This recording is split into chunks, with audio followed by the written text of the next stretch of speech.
मात्र तत्पूर्वी एक महत्त्वाची अपडेट येते। ती अपडेट काय आपण पाहूया, प्रेक्षकांना ती अपडेट दाखवूया।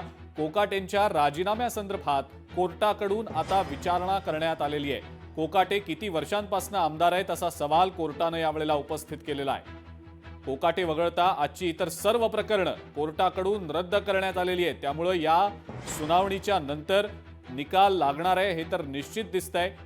मात्र कोकाटे यांच्या राजीनाम्यासंदर्भात कोर्टाकडून विचारणा करण्यात आलेली आहे। त्या अनुषंगाने आता कोकाटेंचे वकील नेमकं काय उत्तर देतात हे देखील पाहणं अत्यंत महत्त्वाचं असणार आहे। माणिकराव कोकाटे यांच्यासाठी आजचा हा दिवस, आजची ही सुनावणी अत्यंत महत्त्वाची। कोकाटे नेमके किती वर्षांपासून आमदार आहेत असा सवाल देखील कोर्टाने कोकाटेंच्या वकिलांना यावेळेला विचारलेला आहे।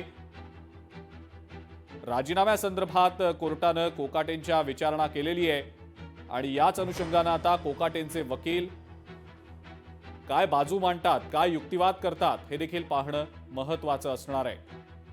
पुन्हा एकदा जाऊया मीनाक्षी म्हात्रे यांच्याकडे। मीनाक्षी, कोर्टाने पूर्णपणे स्पष्ट केलेलं आहे की कोकाटेंच्या प्रकरणातली जी सुनावणी आहे ती वगळता इतर सगळी प्रकरणं, इतर सगळ्या हिअरिंग्ज रद्द करण्यात आलेल्या आहेत। त्यामुळे आजच या प्रकरणाचा निकाल हा लागणार आहे हे तर स्पष्ट आहे।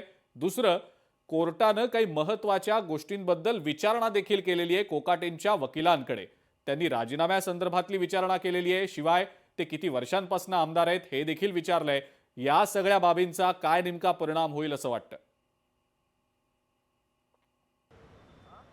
निश्चितच कोर्ट ज्या पद्धतीत जे मुद्दे उपस्थित करत आहेत, जे याचिकाकर्ते आहेत त्यांना प्रामुख्याने विचारलेलं आहे की जो अर्ज करण्यात आलेला आहे या अर्जावरती तुमची नेमकी काय भूमिका आहे। तर स्पष्टपणे राज्य सरकारचा याला विरोध आहे अशा पद्धतीची भूमिका या याचिकाकर्त्यांनी मांडलेली आहे। या सर्वालाच जी काही भूमिका कोर्टाची असेल, मग याला स्थगिती देण्यासाठी जर कोर्ट तयार असेल तर याला पूर्णपणे आमचा विरोध असल्याचं भूमिका जी आहे ती या याचिकाकर्त्यांनी मांडलेली आहे। दुसरा महत्त्वाचा मुद्दा म्हणजे माणिकराव कोकाटे यांचे मेडिकलचे रिपोर्ट। हे मेडिकलचे रिपोर्ट्स नेमके मांडले आहेत का, नेमके कोणकोणते मुद्दे मांडण्यात आलेले आहे हे अद्यापही समोर आलेलं नाही आहे। पण कोर्टाची जी भूमिका आहे, आज हा निकाल लागणार आहे। माणिकराव कोकाटे यांच्या व्यतिरिक्त इतर कोणतेही मॅटर्स जे आहेत ते आज कोर्टात घेण्यात येणार नाही आहे। त्यामुळे तुर्तास आपण पाहतोय की मेडिकल ग्राउंड्स काय काय असतील, कोर्ट यावरती काय नेमका विचार करून निर्णय देणार। मात्र सध्या जर पाहिलं तर त्यांच्या आमदारकीचा हा प्रश्न जो आहे तो उपस्थित करण्यात आलेला आहे। ते किती वर्षापासून आमदार आहेत याचा या ठिकाणी उल्लेख केला जात आहे। त्यामुळे आता युक्तिवाद करताना त्यांच्या वकिलांकडून काय नेमकं सांगितलं जात आहे हे प्रामुख्याने पाहणं महत्त्वाचं राहणार आहे। अजिंक्य, ठीक आहे मीनाक्षी, येतो मी पुन्हा एकदा आपल्याकडे। मात्र कोकाटेंच्या वकिलांनी ज्या काही महत्त्वाच्या मुद्द्यांवर युक्तिवाद काही वेळापूर्वी केला ते मुद्दे नेमके काय आहेत आपण ते देखील एकदा पाहूया। कोकाटेंच्या वकिलांनी जुन्या घरासाठी केलेल्या अर्जाची प्रत कोर्टासमोर दाखवलेली आहे। पात्र असल्यामुळेच घर कोकाटेंना मिळालेलं होतं असा दावा देखील युक्तिवादादरम्यान करण्यात आलेला आहे। नंतर मिळकत वाढल्यास घर परत करावं असा काही नियम नाही असं सुद्धा कोकाटेंच्या वकिलांनी युक्तिवादादरम्यान सांगितलं। आर्थिक परिस्थिती ही प्रत्येकाची बदलत असते असाही युक्तिवाद यावेळेला कोकाटे यांच्या वकिलांकडून करण्यात आला। 1989 मध्ये घरासाठी अर्ज करताना केवळ 2,500 रुपये इतकी मिळकत होती असा दावा कोकाटेंच्या वकिलांनी केलेला आहे। त्यानंतर 1993-94 मध्ये कोकाटेंची मिळकत वाढली असाही दावा युक्तिवादादरम्यान करण्यात आलाय आणि निकालाबाबत कोर्टाच्या निकालात स्पष्टता नाही असा सुद्धा युक्तिवाद यावेळेला कोकाटेंच्या वकिलांनी केलेला आहे। कोकाटेंच्या वार्षिक उत्पन्नावरील अंदाजावर सुद्धा यावेळेला कोकाटेंच्या वकिलांनी आक्षेप घेतलाय। आमच्याकडून कागदपत्रांमध्ये कोणत्याही प्रकारची फेरफार करण्यात आलेली नाही हे यावेळेला कोकाटेंच्या वकिलांनी स्पष्टपणे कोर्टासमोर मांडलेलं आहे।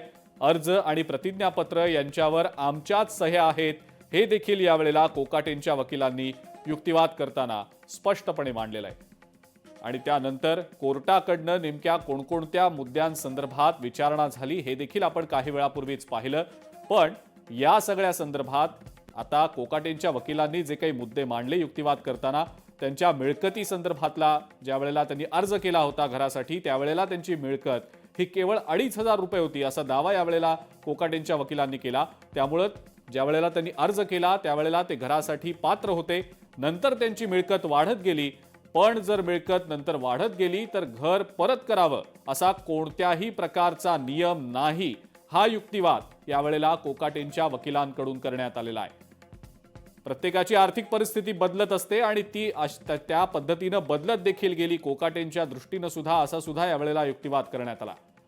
आता हे मुद्दे न्यायमूर्ती ग्राह्य धरतात का हे पाहणं अत्यंत महत्त्वाचं असणार आहे. पुन्हा एकदा जाऊया मीनाक्षी म्हात्रे यांच्याकडे. मीनाक्षी, कोकाटेंच्या वकिलांनी युक्तिवाद करताना हे जे काही महत्त्वाचे मुद्दे मांडले, त्यामध्ये ज्यावेळेला कोकाटेंनी 1989 मध्ये घरासाठी अर्ज केलेला होता, त्यावेळेला त्यांची मिळकत ही केवळ 2,500 रुपये होती.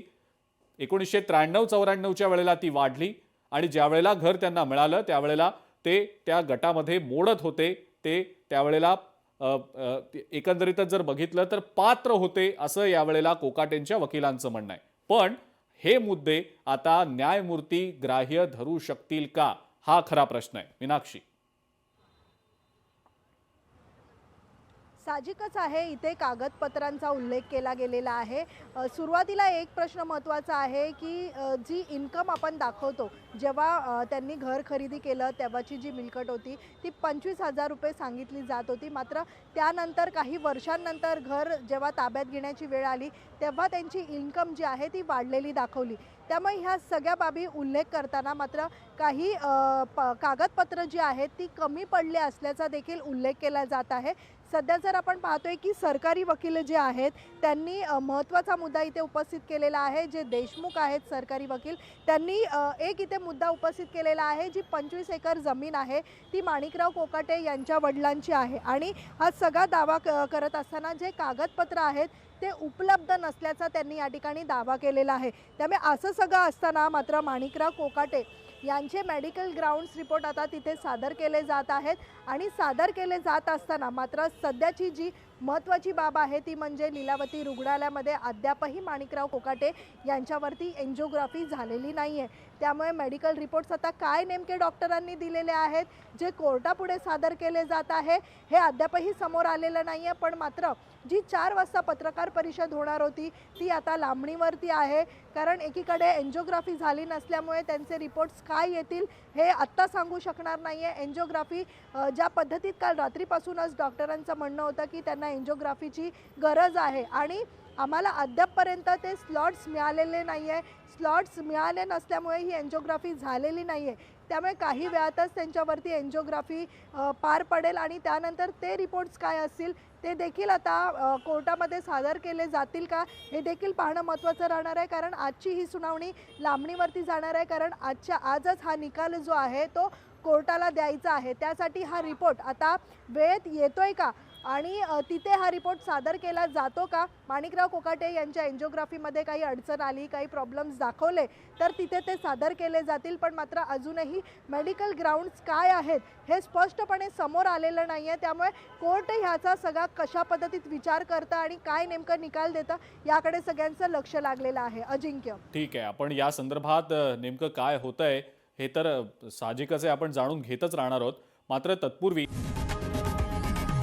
लोकशाही मराठी ऐका, पहा, जागरूक रहा.